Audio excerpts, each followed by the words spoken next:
Oliver Grant's fingers moved across the digital tablet with practiced precision, adjusting the roofline of the building that had consumed his last 3 months.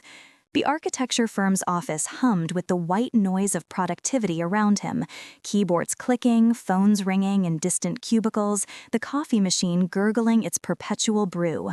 None of it registered anymore. It had become the soundtrack to a life lived on autopilot. He leaned back in his chair, studying the design from a new angle. The building was good. Clean lines, functional spaces, environmentally conscious materials. It was exactly what the client wanted. It was also utterly safe. His phone vibrated against the desk. Tyler's name flashed across the screen. Oliver considered ignoring it. His younger brother had a talent for calling at precisely the moment Oliver needed to focus, but something made him answer.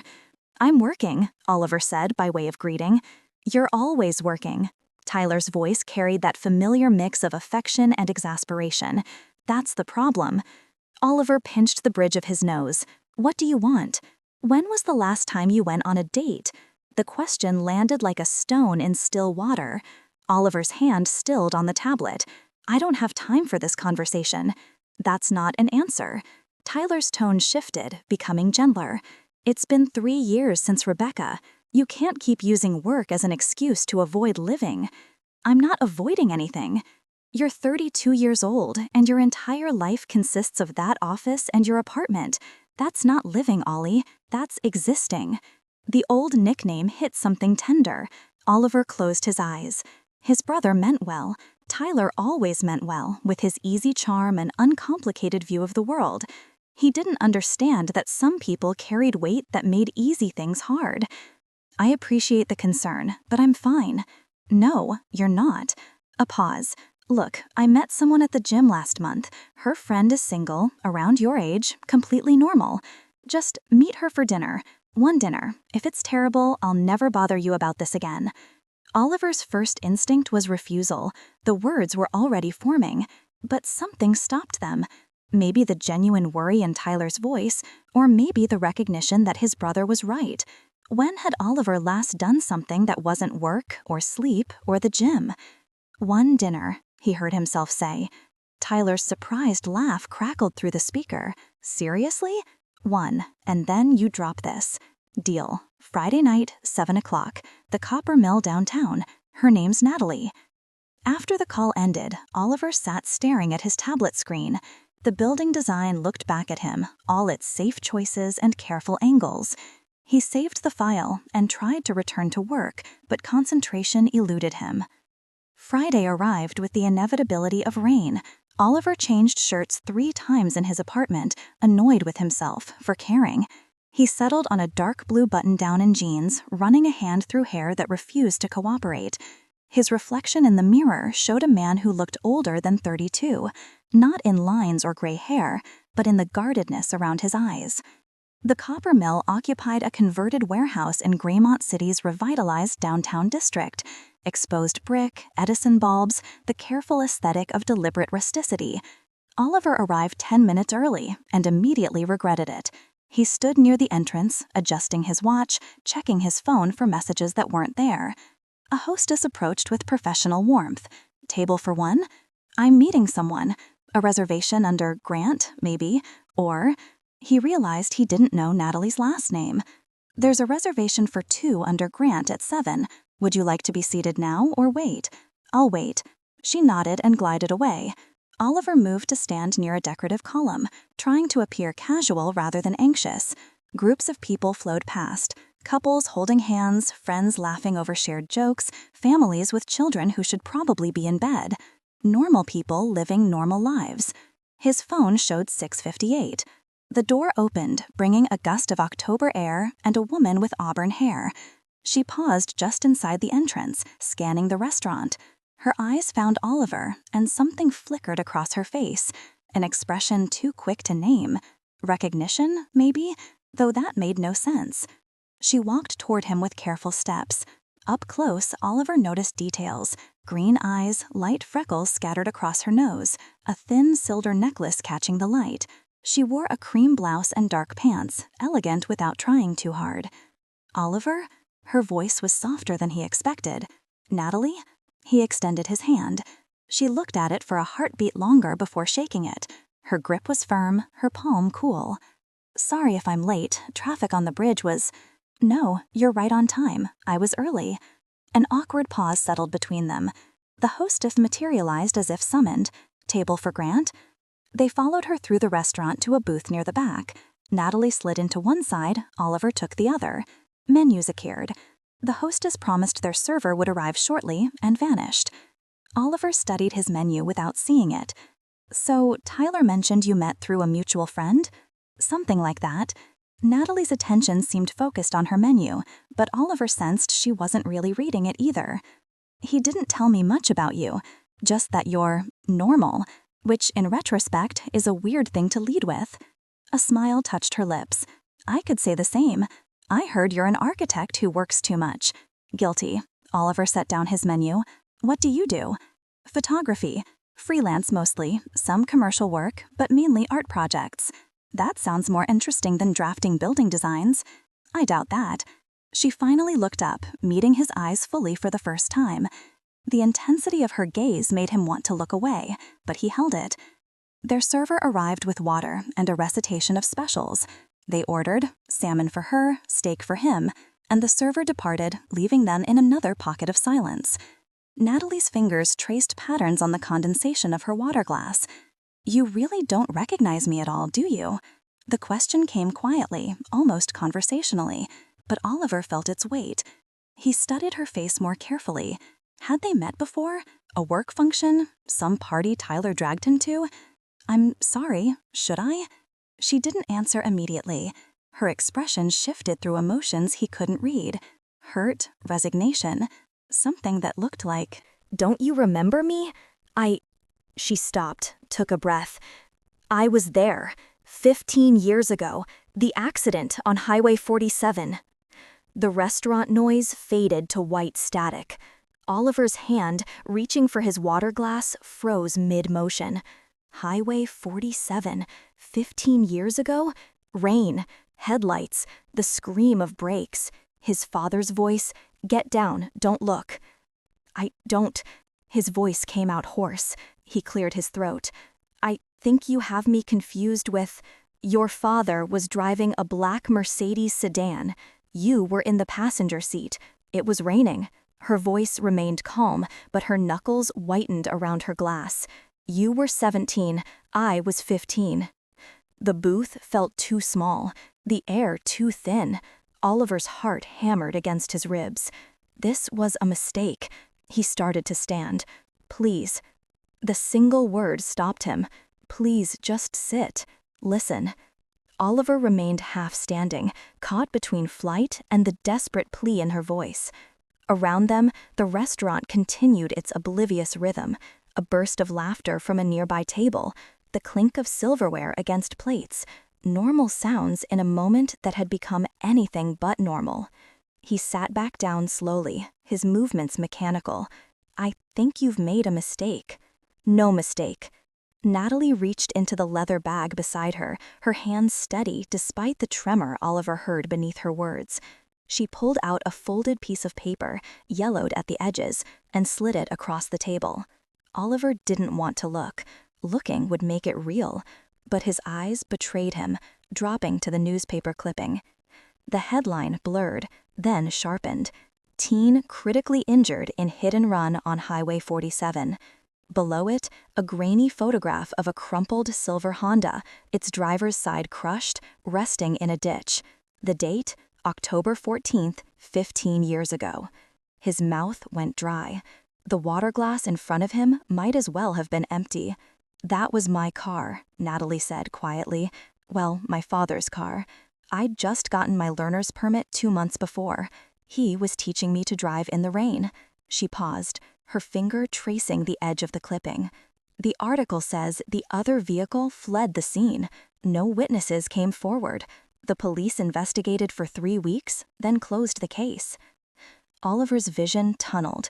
He was 17 again, sitting in the passenger seat of his father's Mercedes. They'd been arguing about something, college applications maybe, or Oliver's grades. His father's breath had smelled like scotch. The windshield wipers had beaten a frantic rhythm against the downpour. Then the curve, the other car appearing too suddenly, his father's delayed reaction, the impact. "I need you to leave." Oliver's voice came from somewhere far away. "Please." "I spent 4 months in the hospital," Natalie continued as if he hadn't spoken, but there was no cruelty in her tone, just exhaustion. 3 surgeries, physical therapy for a year after that. I had a scholarship to state, pre-med. I was going to be a surgeon. She rolled up her left sleeve, revealing a pale scar that ran from her wrist to her elbow, slightly raised and textured against her skin. "This is the most visible one. The others," she stopped herself. "I'm not showing you this for sympathy. I just need you to understand that night was real, that I was real." Oliver's hands trembled. He pressed them flat against the table, trying to anchor himself. "Even if what you're saying is true, I don't know why you'd—" The words stuck in his throat. "Why would you arrange this? A blind date? What kind of—" "I know how it sounds." She folded the newspaper clipping carefully, returning it to her bag. "I've been working with a therapist for years. Trust me, she had concerns about this approach too. This is insane." "Probably." A ghost of a smile crossed her face, gone as quickly as it appeared. "But I needed to see you, to talk to you, and I knew you'd never agree if I just reached out directly." The server materialized at their table, plates balanced expertly. She set the salmon in front of Natalie, the steak before Oliver. "Can I get you anything else?" They both shook their heads. The server's smile faltered slightly. She'd clearly sensed the tension, and she retreated. Oliver stared at his plate. The thought of eating made his stomach turn. "Your father was driving that night." Natalie picked up her fork, though she made no move to actually eat. The question hung in the air between them. Oliver could deny it. He'd spent 15 years practicing that denial, perfecting it until even he almost believed the lie. But sitting across from her, seeing the scar on her arm, the careful control in her expression that spoke of hard-won peace, the denial died before it reached his lips. "Yes." The word came out barely above a whisper. Natalie set down her fork. Her hand shook now, the composure cracking. "Thank you for not lying." He'd been drinking. Oliver found himself talking, the words spilling out after years of containment. "We'd been at a company dinner. He had 3 glasses of wine, maybe 4. I told him I could drive. I'd just gotten my license. But he—" Oliver's throat tightened. "He said he was fine. He was always fine." The memory crashed over him with brutal clarity. His father's hands gripping the steering wheel. The rain turning the road into a dark ribbon. They'd been arguing now, remembered now, about his decision to study architecture instead of business. His father had been angry, distracted. Then the curve. The silver Honda in their lane. Or maybe we'd drifted into its lane. Oliver would never know for certain. Just the sickening crunch of metal, the squeal of tires, the way their car fishtailed but stayed upright while the other spun off the road. "We should stop." His father's voice tight with panic. "We should—" But he didn't. He accelerated. "Dad, we have to go back." "We can't." His father's knuckles had been white on the wheel. "I'll lose everything. The company, the house. You'll lose your college fund. Everything. Someone could be hurt. If someone's hurt, other people will stop. They'll call for help." His father wouldn't look at him. "We can't be involved in this." Oliver had turned in his seat, looking back through the rain-streaked rear window. The Honda's taillights, red and desperate, disappearing behind them. A figure, small, probably female, visible for just a moment through the cracked windshield before the darkness swallowed everything. He'd been 17, scared, wanting to believe his father knew best. So he'd said nothing. "I saw your hand." Oliver's voice pulled him back to the present.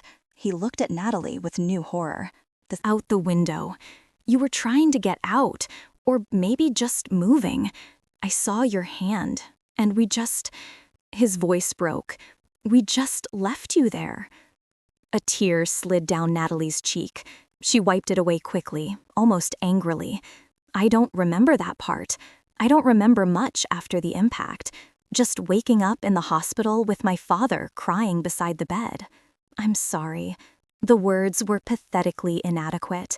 God, I'm so sorry. I know. She took a shaky breath. I know you are. Silence settled over them again, but different now, heavier, full of 15 years of consequences. Why now? Oliver finally asked. Why track me down after all this time? Natalie looked at him directly, and he saw something in her eyes he hadn't expected. Not anger, not hatred, just profound, weary sadness. Because I needed to stop being angry at a ghost, she said. I needed to see that the person in that car was real, human, capable of remorse. She paused. And because sitting across from you now, seeing what this has cost you too, I didn't expect that. Oliver's steak sat untouched, cooling into unappetizing grayness. His throat felt too tight to swallow. What did you expect?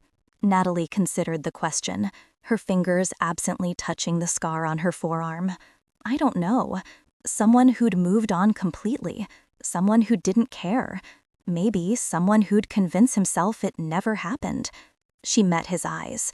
But you look like you've been carrying this just as long as I have. That doesn't make it better. You were in a hospital. I was just... He stopped, the words catching.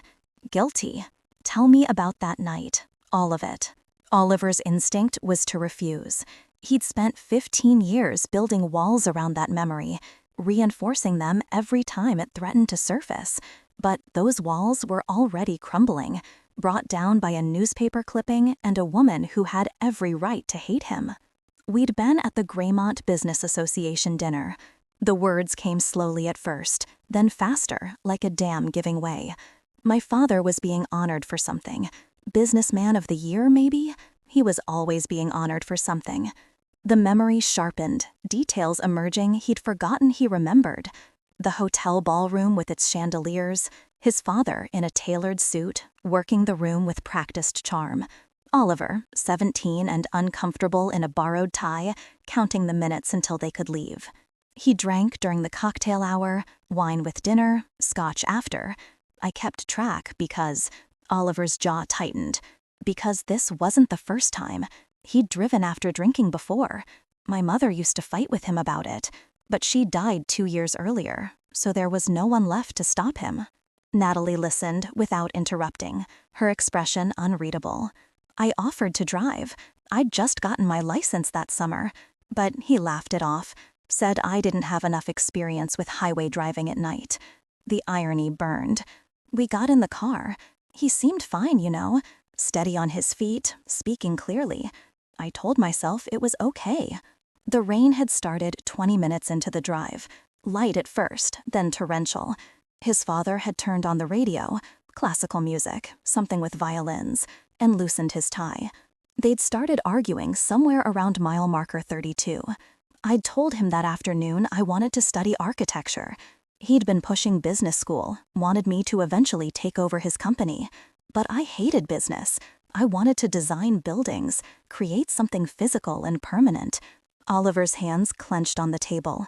So we argued. He was angry, distracted, and the rain kept getting worse. He could see it now with painful clarity. The windshield wipers struggling, the white lines of the road barely visible. His father leaning forward, squinting through the downpour. Highway 47 has that series of curves past the industrial park. The first one, we were going too fast. I remember thinking we were going too fast. Then suddenly, there were headlights in front of us. His breath caught. Even now, 15 years later, his body reacted to the memory. Muscles tensing, heart racing. I don't know if your car drifted into our lane or if we drifted into yours. It happened so fast. My father yanked the wheel. We clipped your front end. Your car spun.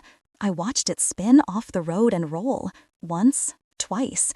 It landed on its side in the ditch. The sound had been catastrophic. Metal screaming, glass shattering. Then the terrible quiet after, broken only by rain hammering the roof of their Mercedes. My father stopped. For maybe 10 seconds. He actually stopped. We were both just frozen. Then he said we had to check if anyone was hurt. We started to get out, but they hadn't gotten out. A truck passed us, going fast. When it was gone, my father sat back down, closed his door, and he said, Oliver's voice dropped to barely audible. He said if the police came, if anyone found out he'd been drinking, he'd lose everything. His company had just secured this major contract. There'd been some kind of investigation by the state, questions about bidding practices. He said one DUI would give them the excuse they needed to cancel everything. He'd go bankrupt. I'd lose my college fund. Natalie's face had gone pale, but she remained silent. I said someone could be dying in that car. He said other people would stop, help would come, but we couldn't be involved. Oliver forced himself to keep talking. He started driving. I turned around to look back. The rain made everything blurry, but I saw, his voice cracked, I saw your hand through the broken window. Just your hand, reaching out or maybe just moving. I don't know, but I saw it, and I knew someone was still alive in there, and we just kept driving. The shame of it, even now, made him want to disappear. He'd been 17, old enough to know better, old enough to insist they stop, to call for help himself, to do literally anything except remain silent. But he'd been scared, and he trusted his father to know what was right. I didn't sleep that night. I kept seeing your hand. The next morning, I told my father we had to call the police, tell them what happened. He said it was too late now. We'd left the scene. Coming forward would only make things worse. He promised, Oliver laughed bitterly. He promised he'd never drink and drive again. He swore that would be the last time. And like an idiot, I believed him. Did he keep that promise? For about 6 months. Oliver's jaw tightened. Then it was just 1 glass with dinner, then 2. By the time I left for college, we were back where we started. Natalie picked up her water glass, took a slow sip. What happened to him? Heart attack. 5 years ago. Oliver stared at his hands. We weren't close. I'd moved across the state after college, kept my distance. When he died, there was this moment where I thought, finally, I can stop pretending. But the guilt doesn't go away just because the other person is dead. No, Natalie agreed quietly. It doesn't. They sat in silence. The dinner rush was beginning around them, the restaurant filling with Friday night energy, normal people having normal meals, unburdened by 15-year-old accidents. I spent 3 years angry, Natalie finally said, at the person who hit me, at the police for not finding them, at my father for insisting I learn to drive that night, at God or fate or whatever force decided I'd be on that road at that exact moment. She traced the rim of her glass. Then I spent 2 years depressed, then another 3 in therapy, learning to process it all, to separate what happened from who I am. And now I'm here, sitting across from you. She looked at him with something that might have been understanding. You were a kid, following your father's lead. That doesn't erase what happened, but it means something. It doesn't mean enough. Maybe not. She paused. But I didn't come here for revenge, Oliver. I came because I needed to understand. I needed to see the person connected to that night, to make them real instead of this faceless villain I'd built up in my head. Her voice softened. And sitting here now, hearing what you've carried, I didn't expect to feel this. Feel what? She met his eyes. Sad for both of us. The weight of her words settled between them like a physical thing. Oliver didn't know how to respond. Part of him wanted to argue that she shouldn't feel sad for him, that his guilt was earned and deserved. But another part, the part that had been alone with this secret for 15 years, felt something crack open at the simple acknowledgement of his pain. I don't know what happens now, he said finally. Do we just leave? Go back to our separate lives? Natalie looked around the restaurant, as if seeing it for the first time. Their plates sat between them, food barely touched. The server had stopped approaching their table, sensing something too heavy for polite interruptions. I can't stay here. She pressed her fingers to her temples. I need air. I need to move. Yeah, Oliver signaled for the check. His hands moved automatically, credit card out, receipt signed, while his mind struggled to process everything. When he stood, his legs felt unsteady. Outside, the October night had turned cold. Rain threatened in the heavy clouds overhead. The city street was busy with Friday night traffic, cars streaming past, people laughing their way between bars and restaurants. The normalcy of it felt surreal. Natalie wrapped her arms around herself. I should call a rideshare. Or we could walk. The words came out before Oliver fully thought them through. If you want, no pressure. Just, I don't think I can go home yet. She studied him for a long moment, then nodded. Okay. They started walking, with no particular destination. The downtown district stretched before them, a mix of old industrial buildings converted to lofts and new construction trying to blend in. Oliver found himself noticing architectural details as a defense mechanism, the way that awning cantilevered, the stonework on that facade, anything to avoid the silence between them. Tell me about the surgery, he said abruptly. You said there were 3. Natalie's hand moved unconsciously to her left side. The first was emergency. Ruptured spleen, internal bleeding. I don't remember any of that. Her voice was matter-of-fact, clinical. The second was a week later, for my arm. The bone had shattered in multiple places. They had to insert pins and plates. That's where this scar came from. And the third? 6 months after, reconstructive work on my hip.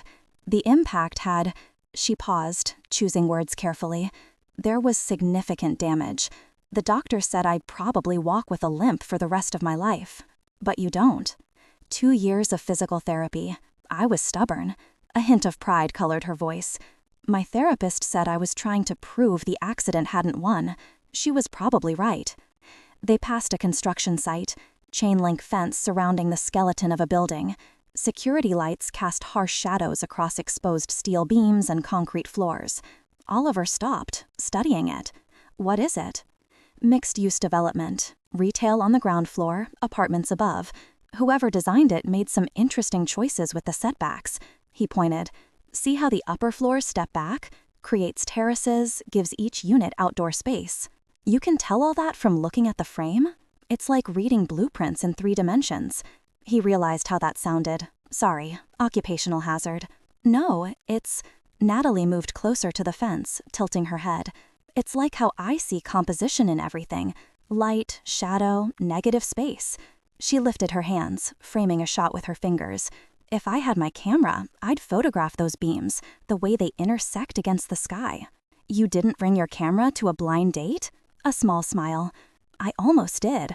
Force of habit. But I thought it might seem weird. Weirder than orchestrating the date to confront someone about a 15-year-old hit and run? The words came out sharper than Oliver intended. Natalie's smile faded. Fair point. They resumed walking. The silence between them felt different now. Less hostile, but no less complicated. A light rain began to fall, just a mist at first. I wanted to study medicine, Natalie finally said. Emergency medicine specifically. I wanted to be the person who saved lives in crisis moments. She laughed without humor. Ironic, right? After the accident, I couldn't even look at a hospital without having panic attacks. Pre-med was obviously out. So you chose photography? My therapist suggested it.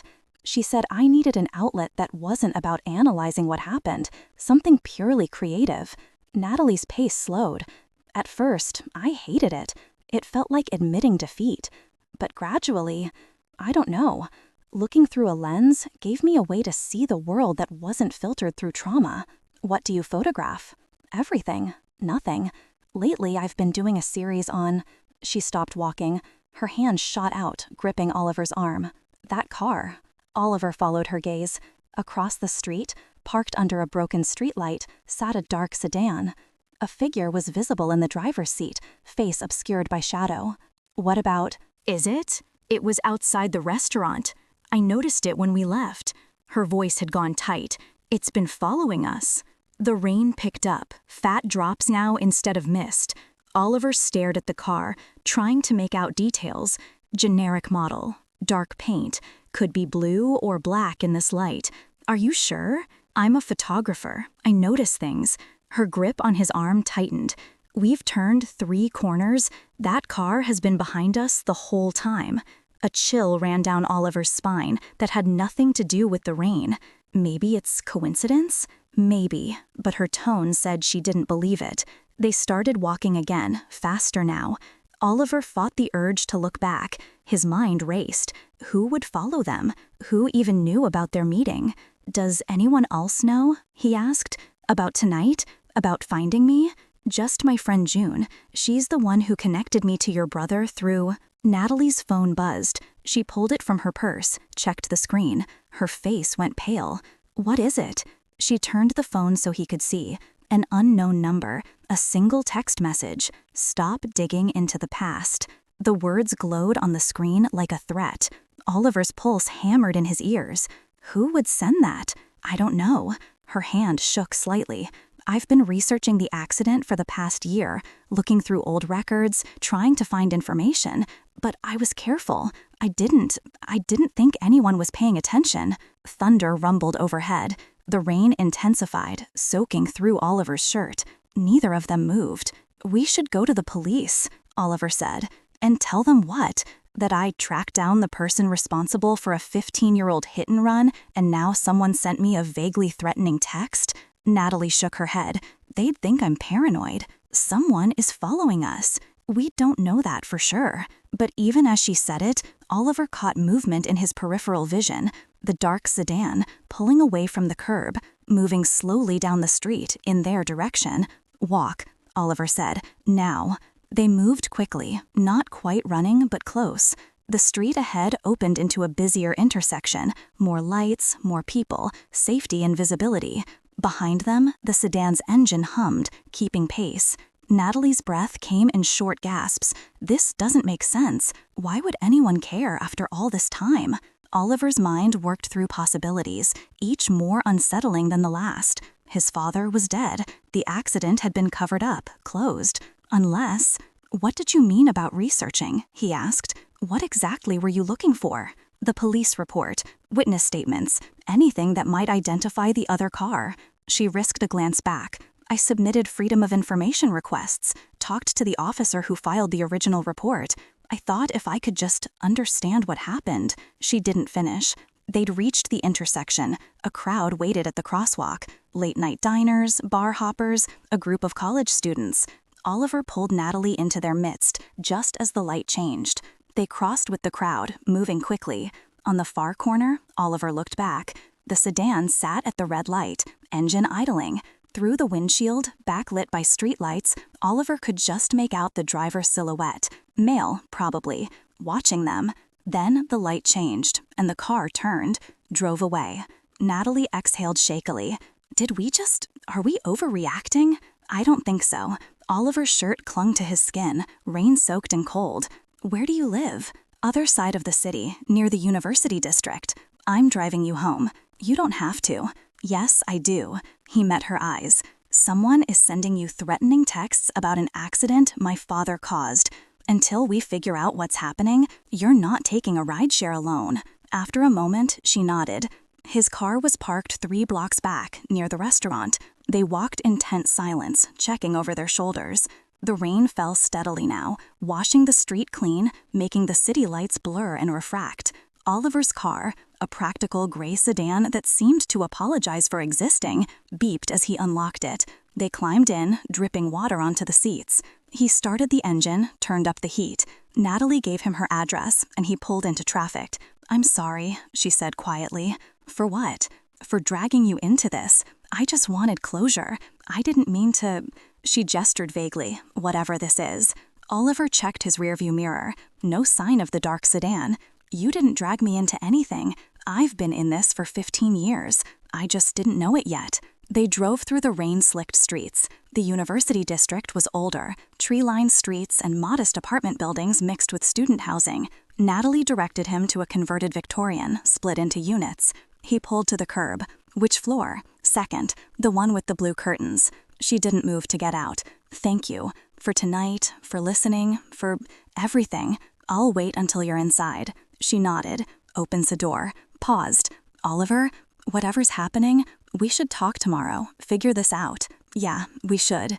She gave him her number. He saved it, sent her a text so she'd have his. Then she was gone, hurrying through the rain to the building's entrance. He watched until she disappeared inside, saw a light flick on in the second-floor window with blue curtains. Oliver pulled away from the curb, heading toward his own apartment across the city. His mind replayed the evening in fragments. The restaurant, the revelation, the walk through the rain, the threatening text. His rearview mirror showed only normal traffic, but as he turned onto the highway, he noticed a car several lengths back. Dark sedan. Could be blue or black in this light. His hands tightened on the wheel. The car followed him all the way home. Oliver didn't sleep. He sat in his apartment with the lights off, watching the street below through a gap in the curtains. The dark sedan had parked 2 blocks down, visible from his 4th-floor window. No one had gotten out. It just sat there, engine off, a silent threat in the sodium glow of the streetlights. At 2 in the morning, it finally drove away. At 7, Oliver's phone rang, Natalie's name on the screen. "Did you sleep?" Her voice was rough, tired. "No, you?" "Not really." A pause. "The car that followed us, it was outside my building until about an hour ago." Oliver's jaw tightened. "Same here. Left around 2. This isn't random." Fear edged into her voice now, the careful control from last night cracking. "Someone knows what I've been doing, what we talked about." "We need to go to the police." "I know," she exhaled shakily. "But first, I want to show you what I found, the research I've been doing. Maybe it'll help us understand who's doing this." "Where are you?" "Home. Would you come over?" Oliver was already reaching for his keys. "Give me 30 minutes." The morning was gray and damp, last night's rain leaving puddles that reflected the overcast sky. Oliver drove with constant checks of his mirrors, but saw no dark sedans, no obvious followers. That somehow made it worse, not knowing if he was being watched. Natalie's building looked different in daylight.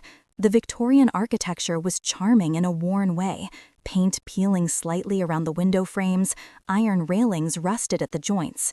He pressed the buzzer for Unit 4. The door clicked open without her saying anything. Her apartment was on the 2nd floor, just as she'd said. The door stood ajar. Oliver pushed it open slowly. "Natalie?" "In here." The apartment surprised him. He'd expected something minimal, sparse. Instead, photographs covered every available wall space. Black and white images of urban decay, abandoned buildings, rusted machinery, broken windows. But also beauty, sunrise over the river, children playing in a fountain, an elderly couple holding hands on a park bench. Natalie stood in what served as both living room and workspace. A vintage camera sat on a table next to a laptop. Files and papers covered nearly every surface. She looked exhausted. Her hair was pulled back in a messy ponytail, no makeup, wearing jeans and an oversized sweater. More real than last night's carefully chosen outfit. "Coffee?" She gestured to a pot on the kitchen counter. "Please." She poured 2 mugs, handed him one. Her hands were steadier than her voice. "I've been going through everything again, trying to figure out who would care enough to threaten me." "Show me what you have." She led him to a card table set up near the window. Papers were organized in neat stacks, each labeled. Oliver recognized the newspaper clipping from last night, now pinned to a corkboard along with other articles, photographs, and what looked like official documents. "I started researching about a year ago," Natalie began. "At first, it was just curiosity. I wanted to know if the police had ever identified the other car, so I requested the accident report through a Freedom of Information Act filing." She pulled out a thin folder, opened it. "This is what they sent me. 3 pages. The initial report, a brief investigation summary, and a closure notice." Oliver scanned the documents. The details were clinical, sanitized. Vehicle versus vehicle collision. Rainy conditions. 1 vehicle fled scene. Single occupant of remaining vehicle transported to Graymont General with critical injuries. Investigation ongoing. Then, 3 weeks later, investigation closed due to lack of evidence. "That seemed wrong to me," Natalie continued. "There had to be witnesses. Someone had to see something. So I started digging deeper." She pulled out another stack of papers. "I found the name of the officer who filed the initial report, Frank Howell. He retired 8 years ago, but he still lives in the area." "You talked to him?" 2 months ago. I showed up at his house, told him I was the victim from that accident, asked if he remembered anything that wasn't in the report. What did he say? Natalie's expression darkened. He tried to close the door in my face, but I could see it in his eyes. He remembered. He knew something. So I pushed, told him I wasn't leaving until he talked to me. She pulled out a handwritten note, the writing shaky. He finally wrote this down, wouldn't say it out loud, like he was afraid of being recorded. It says, "I was told to make it go away. Check with the lawyer who handled it. Warren Price." The name meant nothing to Oliver. Who's Warren Price? That's what I've been trying to figure out. She moved to her laptop, tapped the trackpad. The screen showed a professional website. He's a criminal defense attorney here in Graymont. High-profile clients, corporate law, the kind of lawyer you hire when you need problems to disappear quietly. Oliver studied the photograph on the website. Warren Price was in his 60s, silver hair, expensive suit, the kind of practiced smile that never reached his eyes. You think my father hired him? I think your father paid him to make the investigation go away. Natalie pulled up another document. I requested records of any legal consultations related to the accident. Most of it was denied or redacted, but there was one entry, a notation that legal counsel was contacted regarding the case. No name given, but the date matches. Oliver's coffee had gone cold in his hands. So this lawyer, Price, he paid off the investigating officer? Or his superior? I don't know the details. Natalie's frustration showed. Howell wouldn't tell me more than that. He seemed terrified. But he kept the original accident report, the real one, before it was altered. She pulled out a photocopy. This version was longer, more detailed. Oliver's breath caught as she read it. Multiple witnesses reported seeing a black Mercedes sedan strike the Honda. 2 witnesses provided partial license plate numbers. Paint transfer on the Honda matched Mercedes' factory specifications. The investigating officer recommending pursuing charges of felony hit and run. Then, handwritten at the bottom in different ink, case reassigned to Detective Lieutenant Charles Brennan, original notes to be archived. Brennan is dead, Natalie said quietly. Heart attack, 6 years ago. But before he died, he closed the case, wrote that the witness statements were unreliable and the physical evidence was inconclusive. Even though the original report said otherwise? Exactly. She met his eyes. Your father paid to bury this, and Warren Price made it happen. Now someone knows I've been asking questions, and they want me to stop. Oliver set down his coffee mug before he dropped it. His hands shook with anger. At his father, at Price, at a system corrupt enough to let money erase justice. We take all of this to the police, he said. Real police, not whoever was involved before. We tell them everything. And say what? That 15 years ago there was a cover-up? That I've been harassing a retired cop for information? Natalie shook her head. Price is connected. He's been practicing law here for 40 years. We need more than this. Then what do you suggest? She was quiet for a moment, thinking. When she spoke, her voice was steady, but her eyes were bright with fear. We need to talk to Price directly, confront him. If he's behind the threats, maybe we can, I don't know, rattle him enough that he makes a mistake. Or he does something worse than send threatening texts. Maybe, she crossed her arms. But I'm tired of being scared. I've spent 15 years being the victim. I want answers. Oliver understood that impulse. He'd spent the same 15 years being the coward. Part of him wanted to walk away, let the past stay buried where his father had left it. But looking at Natalie, at the evidence spread across her table, at the determination in her expression, he couldn't. Okay, he heard himself say, we talk to Price. They spent the next hour planning. Natalie had Price's office address downtown. She'd called previously, trying to schedule a consultation, but had been turned away. Now they'd show up unannounced. We should eat something first, Oliver said, noticing it was past 9 and neither of them had breakfast. There's a diner 2 blocks from here. The coffee's terrible, but the eggs are decent. They walked to the diner, a 24-hour place with cracked vinyl booths and a waitress who looked like she'd been working there since the Carter administration. Natalie ordered scrambled eggs. Oliver got the same, though he had no appetite. The food arrived quickly. They ate in silence, the weight of what they were about to do settling over them. I keep thinking about last night, Natalie said suddenly. About what you told me. Your father, the argument you were having. About architecture school. Yeah, she pushed eggs around her plate. You chose it anyway, even though he wanted you in business. I did. Oliver had never connected those dots before. I guess I figured I owed it to myself. After what happened, after staying silent, I needed to do something that mattered. Build something good. Did it help? No. The honesty surprised him. I just became very good at designing buildings while hating myself. Natalie reached across the table, her hand covering his. The gesture was brief but warm. For what it's worth, I don't hate you. You should, probably. A sad smile, but I don't. Oliver's phone buzzed, a text from an unknown number. His chest tightened as he opened it. The message was a photograph, dark, grainy, taken from a distance. It showed two people walking in the rain. He recognized the construction site from last night in the background. Below the image, last warning, walk away. Natalie leaned over to see. Her face went pale. That's us from last night. Oliver's hands clenched around the phone. The fear he'd felt was transforming into anger. Someone had been watching them, photographing them, threatening them. We're going to Price, he said, right now. They paid and left. Oliver drove, Natalie navigating.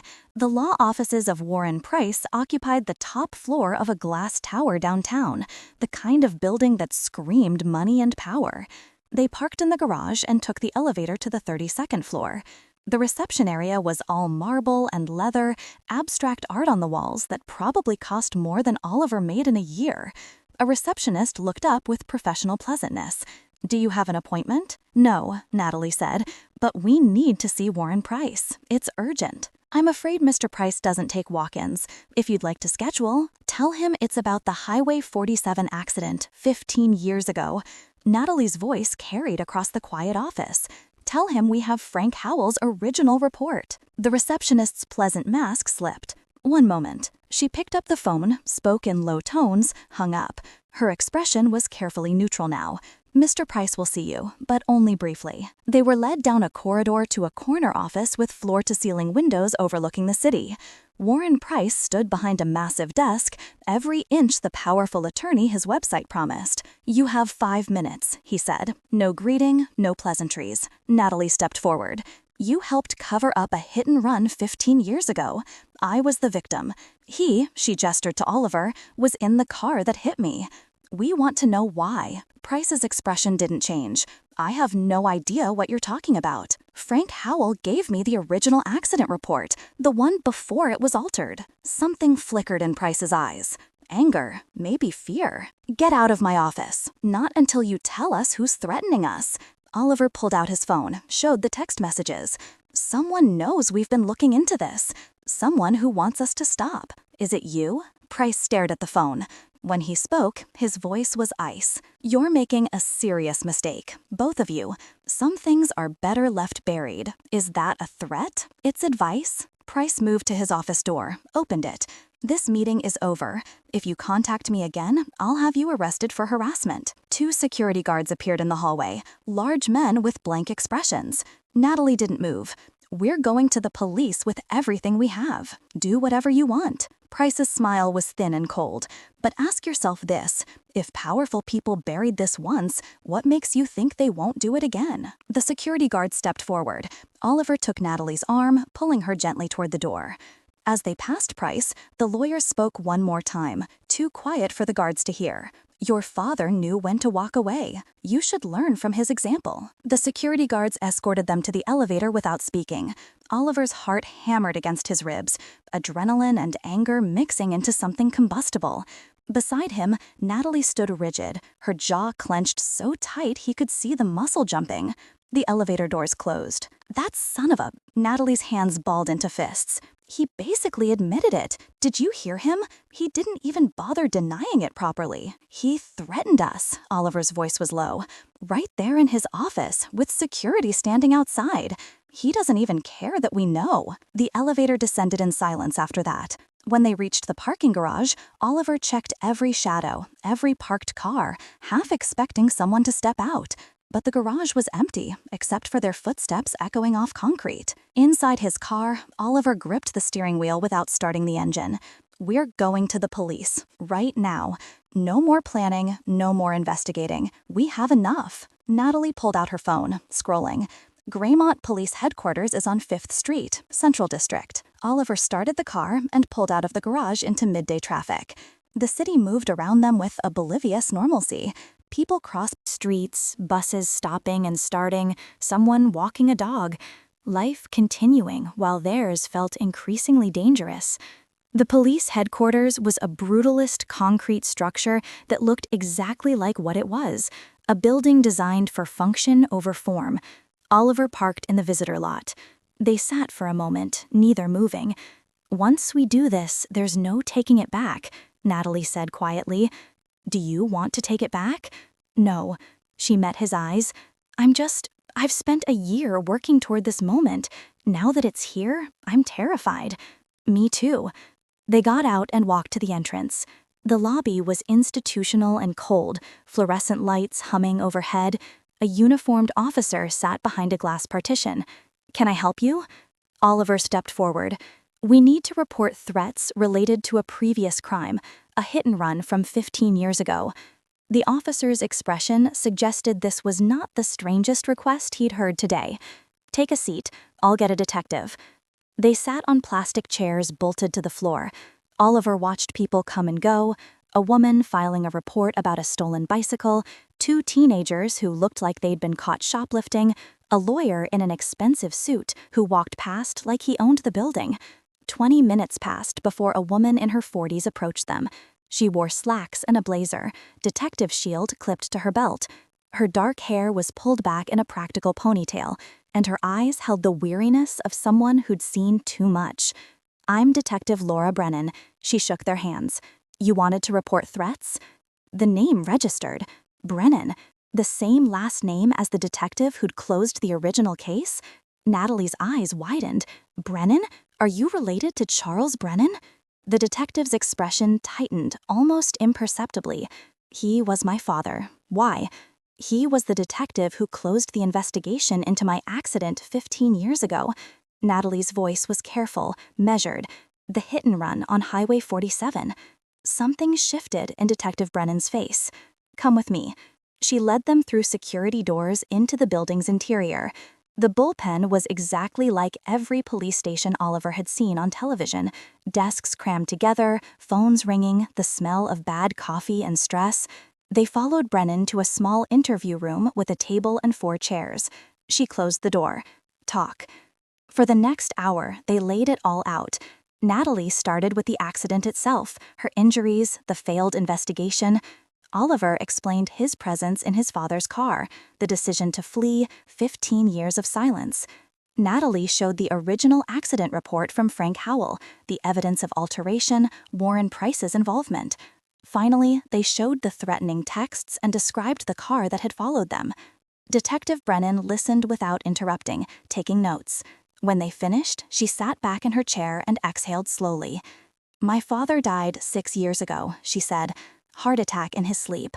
I found out 3 years ago that he'd been taking money under the table for most of his career." Her voice was flat, professional, but Oliver heard the pain underneath. Internal Affairs investigated quietly after his death, found evidence he'd buried at least a dozen cases over 20 years. "Did they investigate why?" Natalie asked. "He had gambling debts, started small, then spiraled." Brennan's jaw tightened. "I've spent the last 3 years trying to make up for what he did, reopening cases where I could, making sure justice gets done the second time around."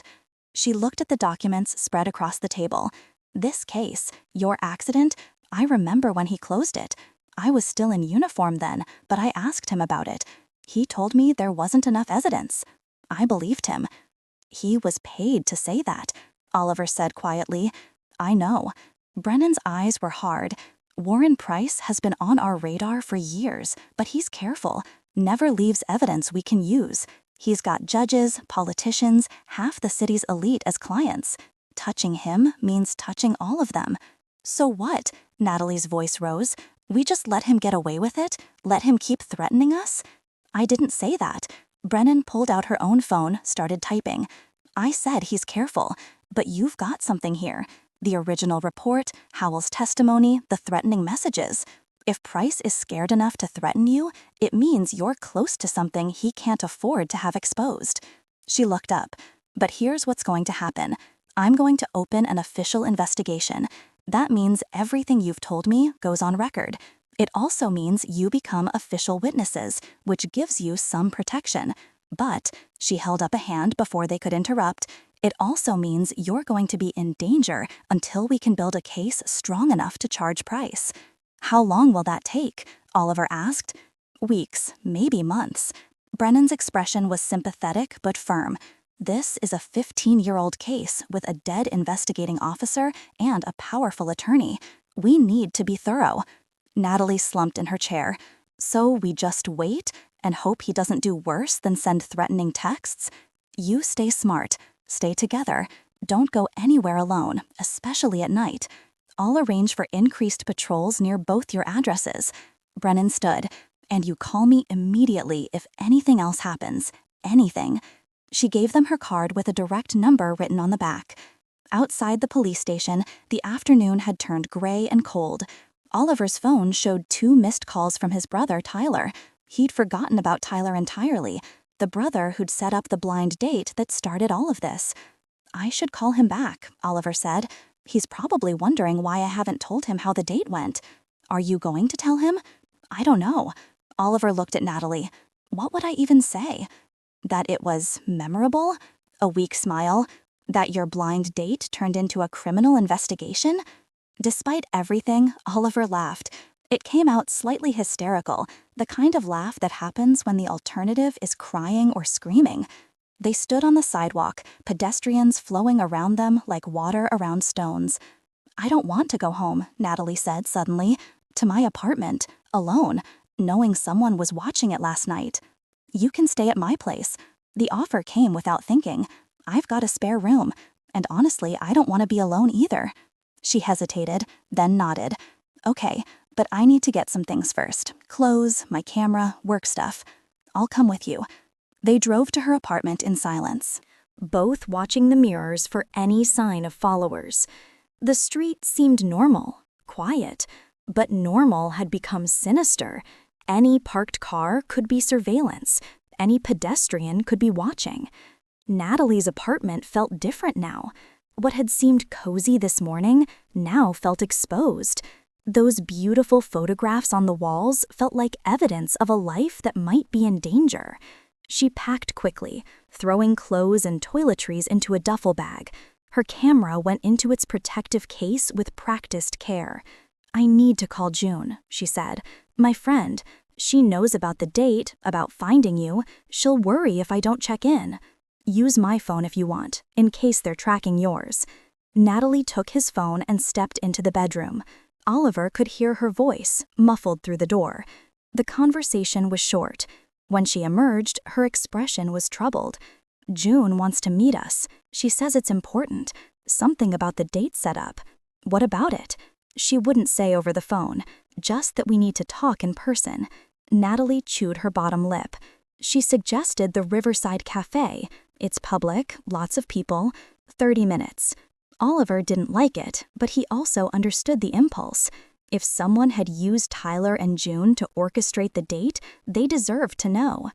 The Riverside Cafe sat along the waterfront, a trendy place with outdoor seating and overpriced pastries.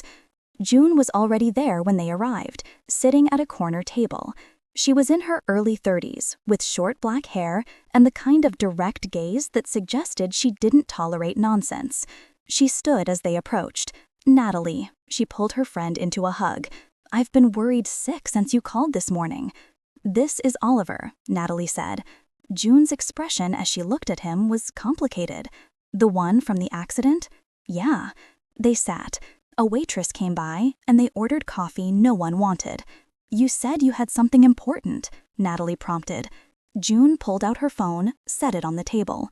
After you told me you were meeting Oliver, I started thinking about how that connection happened. I introduced Tyler to my friend Marcus at the gym, and Tyler mentioned his brother was single. Marcus is the one who suggested I ask if you were interested in meeting someone. Okay, Natalie said slowly. But here's the thing. I barely know Marcus. We've talked maybe 3 times at the gym, always casual. So why would he suddenly play matchmaker? June's eyes were worried. This morning, I called him to ask. He said he didn't suggest it. He said someone else at the gym brought up Oliver's name first, mentioned that his brother was single and lonely. Marcus just passed it along to me. Oliver's chest tightened. Who brought it up? That's the problem. Marcus couldn't remember clearly. Just some guy he talks to sometimes. Older, always wearing expensive gym clothes. June's voice dropped. He said the guy seemed very interested in making sure the connection happened. Asked Marcus to follow up, make sure the date got set up. The implication settled over the table like ice water. Someone orchestrated this, Natalie whispered. Our meeting. They wanted us to connect. But why? Oliver's mind raced. If Price wanted to keep the accident buried, why would he? He stopped. Unless he didn't know you'd been investigating until after we met. Or, June said quietly, someone wanted you together for a different reason, to control you both at once. Oliver's phone buzzed, another text from an unknown number. He opened it and his blood turned cold. The message was simple. You went to the police. Bad choice. Below it, a photograph, taken from inside the police station parking lot. Oliver and Natalie walking to his car, Detective Brennan visible in the background through a window. Natalie leaned over to see. Her hand covered her mouth. They were there, she breathed, at the police station, watching us the whole time. Oliver's hands shook as he forwarded the photo to Detective Brennan. June stared at the image, her face pale. This is beyond threats, she said. They're not even hiding anymore. Natalie stood abruptly, her chair scraping against the cafe floor. Several patrons looked over. We need to leave, now.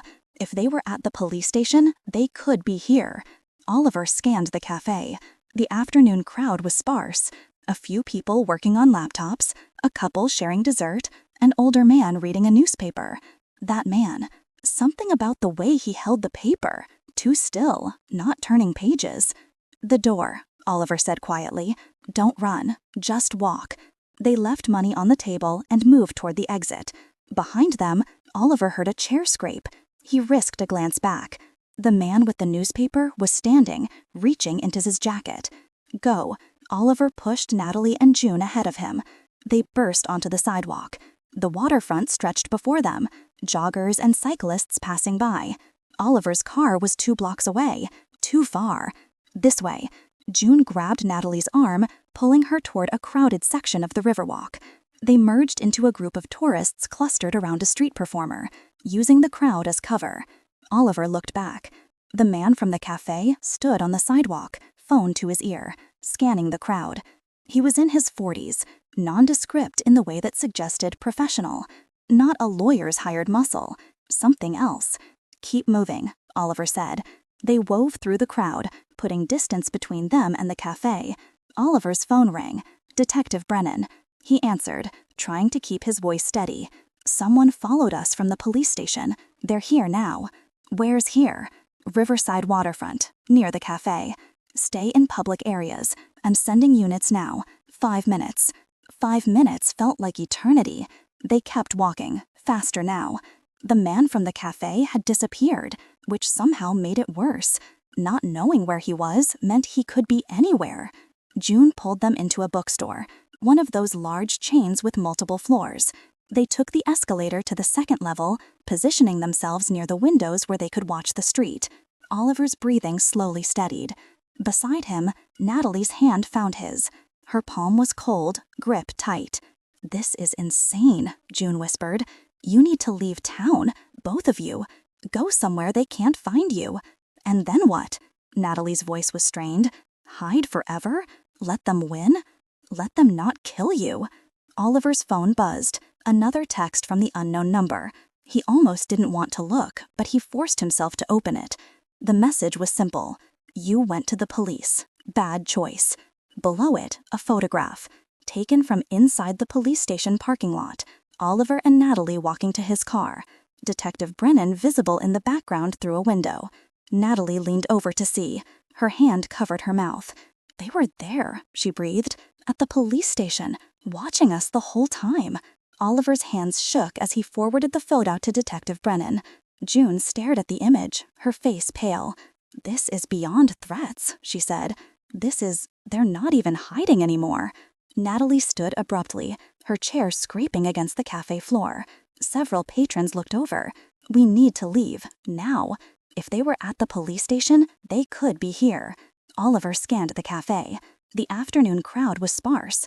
A few people working on laptops, a couple sharing dessert, an older man reading a newspaper.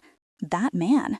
Something about the way he held the paper. Too still, not turning pages. "The door," Oliver said quietly. "Don't run, just walk." They left money on the table and moved toward the exit. Behind them, Oliver heard a chair scrape. He risked a glance back. The man with the newspaper was standing, reaching into his jacket. "Go." Oliver pushed Natalie and June ahead of him. They burst onto the sidewalk. The waterfront stretched before them, joggers and cyclists passing by. Oliver's car was 2 blocks away. Too far. "This way."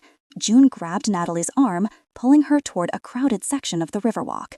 They merged into a group of tourists clustered around a street performer, using the crowd as cover. Oliver looked back. The man from the cafe stood on the sidewalk, phone to his ear, scanning the crowd. He was in his 40s, nondescript in the way that suggested professional. Not a lawyer's hired muscle, something else. "Keep moving," Oliver said. They wove through the crowd, putting distance between them and the cafe. Oliver's phone rang. Detective Brennan. He answered, trying to keep his voice steady. "Someone followed us from the police station. They're here now." "Where's here?" "Riverside waterfront, near the cafe. Stay in public areas. I'm sending units now. 5 minutes." 5 minutes felt like eternity. They kept walking, faster now. The man from the cafe had disappeared, which somehow made it worse. Not knowing where he was meant he could be anywhere. June pulled them into a bookstore, one of those large chains with multiple floors. They took the escalator to the second level, positioning themselves near the windows where they could watch the street. Oliver's breathing slowly steadied. Beside him, Natalie's hand found his. Her palm was cold, grip tight. "This is insane," June whispered. "You need to leave town, both of you. Go somewhere they can't find you." "And then what?" Natalie's voice was strained. "Hide forever? Let them win? Let them not kill you?" Oliver's phone buzzed. Another text from the unknown number. He almost didn't want to look, but he forced himself to open it. The message was simple. "You went to the police. Bad choice." Below it, a photograph, taken from inside the police station parking lot. Oliver and Natalie walking to his car. Detective Brennan visible in the background through a window. Natalie leaned over to see. "They were there," she breathed, "at the police station, watching us the whole time." Oliver's hands shook as he forwarded the photo to Detective Brennan. June stared at the image, her face hing. Below it, another photo. This one made Oliver's stomach drop. It was Tyler, his brother, leaving his apartment building, gym bag over his shoulder, unaware he was being photographed, unaware he was being threatened. "No." The word came out strangled. Oliver immediately called Tyler. It rang 4 times before going to voicemail. He tried again. Voicemail. "What is it?" Natalie leaned over. He showed her the photo. Her face went ashen. "They're threatening your brother now. I need to find him." Oliver was already moving toward the escalator. "I need to make sure he's okay." Natalie followed. "Oliver, wait. That's what they want. To split us up, make us vulnerable." "I don't care. That's my brother." He pulled up Tyler's contact info, tried calling again. Still no answer. He sent a text. "Where are you? Call me immediately. Emergency." June stayed close as they descended to the ground floor. Through the bookstore's front windows, Oliver saw 2 police cruisers pull up outside the cafe down the street. "The police are here," June said. "At least that's something." Oliver's phone rang. Tyler's name flashed across the screen. "Where are you?" Oliver demanded. "Leaving the gym. What's wrong? Your text sounded, 'Someone is following you,' or was. I need you to go somewhere public and stay there. I'm coming to get you." "What? Ollie, you're not making sense." "Just trust me." Oliver forced himself to speak calmly. "What gym are you at?" "The one on Maple Street. Are you seriously?" "Stay inside. Don't leave. I'll be there in 10 minutes." He hung up before Tyler could argue further. The gym was across town, a 20-minute drive normally. Oliver would make it in 10. "I'm coming with you," Natalie said. "Me too." June's expression was set. "You're not splitting up now." They left the bookstore and hurried toward Oliver's car. The police were still at the cafe, one officer taking a statement from the manager. Oliver considered stopping, explaining, but every second felt precious. Tyler was alone and unaware. That mattered more than protocol. His car was where they'd left it, no signs of tampering. Oliver started the engine and pulled into traffic more aggressively than usual, earning a horn blast from another driver. The drive across town was tense silence. Oliver checked his mirrors constantly, looking for the dark sedan or any car that stayed too close for too long. Traffic was heavy, midday Friday rush beginning early. Every red light felt like torture. His phone buzzed repeatedly, Detective Brennan calling. He sent it to voicemail, texted back, "Going to get my brother. Someone threatened him." Her response was immediate, "Wait for backup." But Oliver couldn't wait, wouldn't wait. The gym finally appeared ahead, a converted warehouse with floor-to-ceiling windows showing rows of equipment and people exercising. Oliver parked illegally in front, hazard lights on. Tyler stood just inside the entrance, confusion and concern warring on his face. He pushed through the door as Oliver jumped out of the car. "What the hell is going on?" "Get in the car." Oliver grabbed his brother's arm. "I'll explain everything, but we need to move." Tyler resisted, pulling back. "You're scaring me. Just tell me what—" A black SUV rounded the corner 2 blocks away, moving fast, too fast. Oliver's survival instinct screamed, "Get in the car now." Something in his voice must have penetrated. Tyler stopped arguing and dove into the back seat. Natalie was already holding the door open. June squeezed in beside him. Oliver threw himself into the driver's seat and accelerated before his door was fully closed. Behind them, the SUV swerved around a slower car, closing the distance. "Someone want to explain why we're in a car chase?" Tyler's voice pitched high with panic. "Seatbelts," was all Oliver said. He took the next turn without signaling, tires squealing. The SUV followed. This wasn't surveillance anymore. This was active pursuit. Oliver's architectural mind mapped the city streets automatically. 2 blocks ahead, there was a parking garage with multiple exits. If he could get there first, lose them in the structure— The SUV accelerated, pulling alongside them. The rear window was too dark to see inside. Oliver jerked the wheel right, taking a turn he hadn't planned. His car tilted, 2 wheels briefly lifting. Natalie gasped. June grabbed the handle above the door. They were in a residential area now, narrower streets, parked cars on both sides. Oliver wove between them, his sedan more maneuverable than the larger SUV.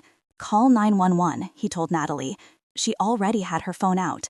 "There's a black SUV chasing us. Where are we?" Oliver rattled off the street name. Behind them, the SUV clipped a parked car, sending a side mirror flying. It didn't slow down. Ahead, Oliver saw Salvation, a street festival, barriers set up, crowds of people. He couldn't drive through it, but he could. He slammed the brakes and yanked the wheel left, pulling into an alley barely wider than his car. The SUV shot past, unable to make the turn at that speed. The alley was one way, wrong direction. Oliver didn't care. He accelerated, praying no one was coming the other direction. The narrow walls blurred past. Dumpsters, fire escapes, graffiti. The alley opened onto another street. Oliver turned right, then immediately left, then right again, making random turns designed to lose any pursuit. His heart hammered so hard he could hear it in his ears. After 5 minutes of random turns, he finally pulled into a grocery store parking lot, killed the engine, his hands shook on the wheel. "Is everyone okay?" Nods from the back seat. Tyler's face had gone gray. "Someone going to tell me what's happening?"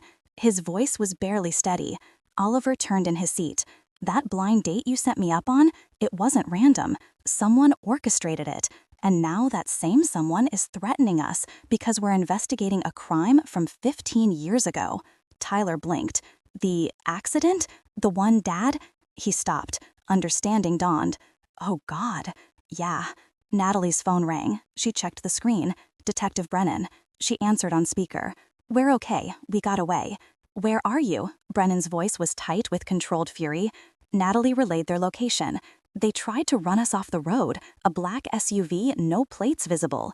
I've got units searching the area. Stay where you are. I'm coming to you. A pause. This has escalated beyond threats. You're all in immediate danger. We need to discuss protective custody. After she hung up, silence filled the car. Tyler leaned forward, his hand on Oliver's shoulder. 15 years. You've been carrying this for 15 years and never told me? I couldn't. Dad made you stay quiet? It wasn't a question. Oliver nodded. I'm sorry. Tyler's voice cracked. I'm sorry he put that on you. I'm sorry I didn't know. I'm sorry I pushed you into that date. It's not your fault. Feels like it is. June spoke up from the back seat. The guy at the gym, the one who suggested Oliver to Marcus, did you know him, Tyler? I don't think so. Marcus just told me his friend knew someone perfect for a blind date situation. Tyler rubbed his face. I thought I was helping. I thought Ollie needed to move on, meet someone. I had no idea. None of us did, Natalie interrupted. They played all of us. 2 police cars pulled into the parking lot 10 minutes later, followed by Detective Brennan's unmarked sedan.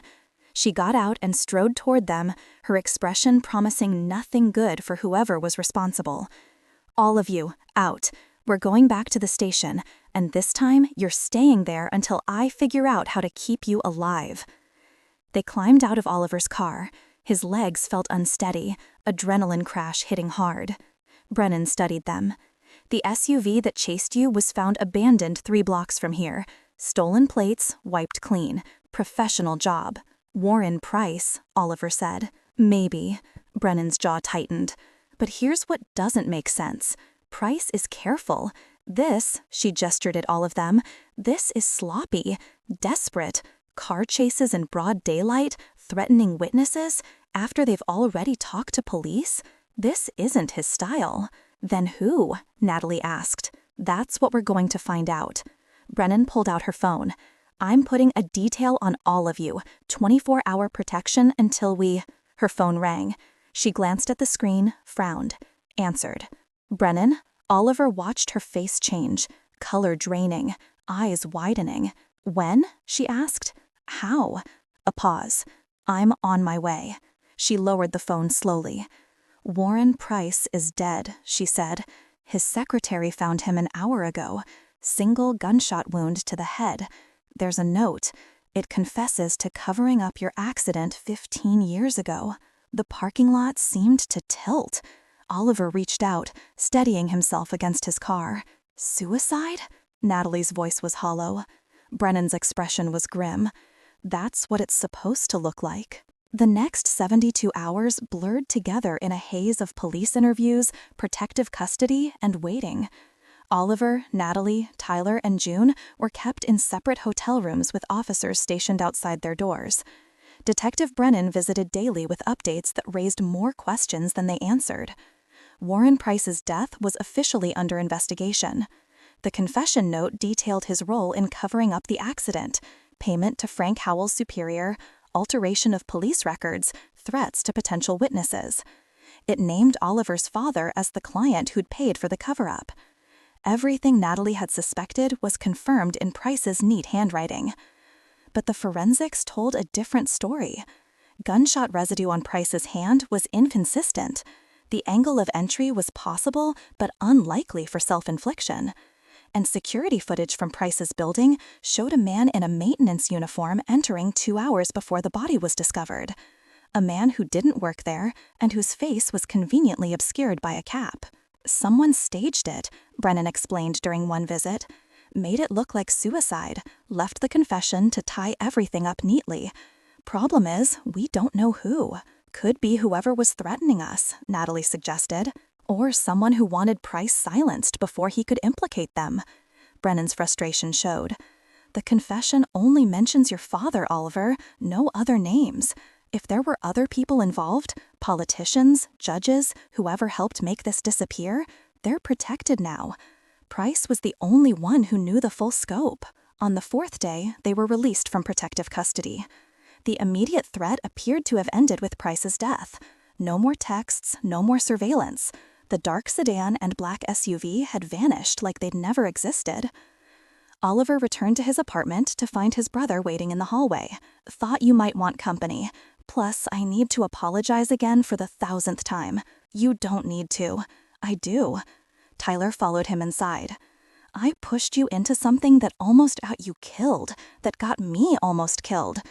I was so focused on fixing your love life that I didn't think about why some stranger at the gym was so interested in setting you up." Oliver dropped his keys on the counter. "How were you supposed to know?" "I wasn't, but I am now." Tyler leaned against the wall. "So what happens with Natalie? Are you going to see her again, or is this whole thing too twisted?" The question had been circling Oliver's mind for days. The connection he'd felt with Natalie was real, but it was also built on tragedy and guilt and 15 years of trauma. Could anything healthy grow from those foundations? "I don't know," he admitted. His phone buzzed. A text from Natalie. "Can we talk? In person?" They met at a small park near the river, neutral territory, away from police stations and hotel rooms. It was early evening, the October air carrying the first real bite of coming winter. Natalie sat on a bench overlooking the water, her camera in her lap. Oliver sat beside her. For a moment, neither spoke. "I've been thinking," Natalie finally said, "about what happens now, with the case, with us, with everything." "Yeah, me too. Detective Brennan called this morning. She said the DA is reopening the accident investigation officially. They're going to pursue charges related to the cover-up, even though Price is dead. Frank Howell is cooperating, testifying about what happened. There might be a settlement for my medical expenses, the lost scholarship, everything. That's good." "It is." She turned to look at him. "But it doesn't change what happened. It doesn't give me back the life I would have had if your father had stopped that night." Oliver's chest tightened. "I know. And it doesn't change the fact that you were 17, scared, and following the lead of someone you trusted." Her voice softened. "I've spent 4 days thinking about this. About you. About us, if there even is an us. And I keep coming back to the same thing. What's that? You're not your father." She held his gaze. "You made a terrible choice 15 years ago, but you've spent every year since punishing yourself for it. You became an architect to build good things. You kept your distance from people to protect them from your guilt. You've been serving a sentence for a crime you didn't commit. I was there. I stayed silent. You were a kid." Natalie's hand found his. "And when I found you, when I finally put a face to the person I'd spent years being angry at, you didn't run. You didn't deny it. You sat there and carried the weight of it with me. That matters." Oliver's throat felt tight. "I don't deserve your forgiveness." "Maybe not." A small smile touched her lips. "But I'm giving it anyway. Not for you, for me. Because I'm tired of being defined by what happened that night. I'm tired of being the victim of someone else's choices." They sat in silence, watching the river flow past. A jogger passed by. A dog barked somewhere in the distance. Normal life continuing. "So what happens now?" Oliver asked. "With us?" "I don't know." Natalie's thumb traced circles on the back of his hand. "This started in the worst possible way. But sitting here with you, knowing what you've carried, seeing who you've become despite it, I don't want to just walk away. Neither do I. But we can't pretend this is normal. We can't pretend we met at a coffee shop and fell for each other over shared interests. No." Oliver turned to face her. "We met because someone orchestrated it, and we stayed together because we were being threatened, and now we're here because we both need to figure out how to move forward." "Romantic," Natalie said dryly. Despite everything, Oliver laughed. "We could try. Moving forward together, I mean. It won't be easy. Nothing worth doing is." She leaned against him, her head on his shoulder. They stayed like that until the sun began to set, painting the river in shades of amber and gold. The following months unfolded slowly. The investigation into Warren Price's death remained officially open, but produced no arrests. Whoever had killed him, if it was indeed murder, had covered their tracks perfectly. Frank Howell testified before a grand jury about the cover-up. 2 judges whose names appeared in Price's files quietly retired. The full scope of corruption would probably never be known. Natalie received a settlement from the state, not enough to erase what happened, but enough to acknowledge it. She used part of the money to fund a photography exhibition, a series documenting accident survivors, their scars, both visible and hidden, their resilience in the face of trauma. Oliver attended the opening at a downtown gallery. The space was packed with people admiring her work, and watching her move through the crowd, confident and proud, he felt something shift in his chest. This was who she'd become, not despite what happened, but through it. She found him studying a photograph of a woman with burn scars, smiling at her daughter. "What do you think?" "I think you're extraordinary." Her cheeks colored slightly. "It's just photography." "It's not." He gestured at the walls. "It's evidence that terrible things don't have to be the end of the story." Later, after the gallery had emptied and they'd helped pack up, they walked through the city. It had become their ritual, walking and talking, processing everything that had happened, building something new from the wreckage of the past. "Detective Brennan called yesterday," Natalie said. "She wanted to know if we'd thought about what really happened, who orchestrated everything." "Have you?" "Constantly." Natalie's breath fogged in the cold air. "Someone wanted us to meet, wanted us to investigate together. Then, when we got too close, they tried to scare us off. When that didn't work, they killed Price and ended it, protecting someone or something. Maybe there are people involved we'll never know about, people powerful enough that even a dead lawyer's confession couldn't touch them." The thought was unsettling, but probably true. Some questions wouldn't have answers. They reached a construction site, a building Oliver had designed, now nearing completion. Scaffolding still wrapped the upper floors, but the basic structure was finished. Clean lines, sustainable materials, spaces designed for people to live and work and build lives. "Can we go in?" Natalie asked, raising her camera. Oliver checked the security gate. His access code still worked. They slipped inside, climbing temporary stairs to the upper floors. The space was raw still, exposed concrete, unfinished walls, but the bones were good. Natalie moved through the space, photographing angles and light. Oliver watched her work, the way she framed shots, the concentration on her face. "I think I'm falling for you," he said suddenly. She lowered her camera. "You think?"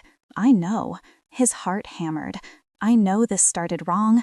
I know we're complicated and probably unhealthy, and definitely not a story anyone would believe. But I'm falling for you anyway." Natalie crossed the space between them. "Good, because I'm falling for you too." They kissed, surrounded by unfinished walls and construction dust. 2 people building something new from the rubble of the past. 6 months later, Oliver stood at the same construction site, now completed.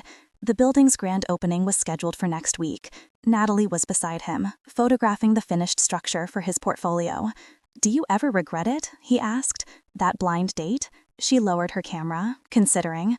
"Every day." His heart sank. "But I'd duel again," she continued, "because it led here, to you, to finally letting go of what happened and learning who I could become after it." "That's very poetic. I have my moments."